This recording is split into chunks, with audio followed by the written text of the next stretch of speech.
मैं आईना हूं, दिखाऊंगा दाग चेहरों के, जिसे बुरा लगे वो सामने से हट जाए। सभापति महोदय, छात्र नौकरी मांगने पर लाठियां खा रहे हैं, 2 जून की रोटी मुहाल है, पेपर लीक ने लाखों छात्रों का भविष्य चौपट कर दिया है और देश को बताया जा रहा है कि अमृतकाल आया है।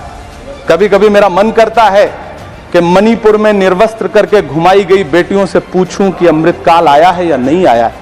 कभी कभी मेरा मन करता है सभापति महोदय कि देश के लिए ओलंपिक लाने वाली बेटियां जो इसी जंतर मंतर पर घसीटी गई, उनसे पूछूं कि अमृतकाल आया है कि नहीं आया है। कभी कभी मेरा मन करता है कि रात के 2 बजे बिना परिवार की मर्जी के हाथरस में जलाई गई उस दलित बिटिया जो बलात्कृत थी, उसको स्वर्ग में संदेशा भेजूं और उससे पूछूं कि आया हुआ अमृतकाल तुम्हें दिख रहा है या नहीं दिख रहा है।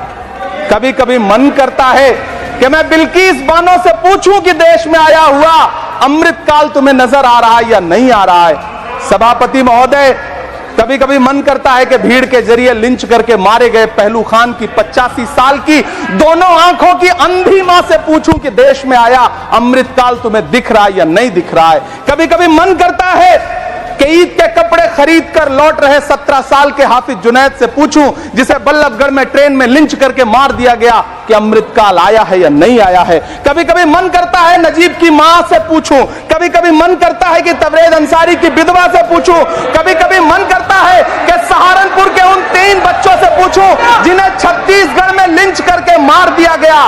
सभापति महोदय, कभी कभी मन करता है कि मैं गुजरात के चिखोदरा में क्रिकेट मैदान में लिंच करके मार दिए गए सलमान बोहरा के परिवार से पूछूं कि अमृतकाल आया है या नहीं आया है। कभी कभी मन करता है कि मैं अलीगढ़ के औरंगजेब उर्फ फरीद से पूछूं, जिसे लिंच करके मार दिया गया और बाद में उसी मृतक के ऊपर डकैती का मुकदमा कायम किया गया। सभापति महोदय, यह कैसा अमृतकाल है जिसके अभिभाषण में स्वास्थ्य पर सिर्फ आधे मिनट पर चर्चा हुई।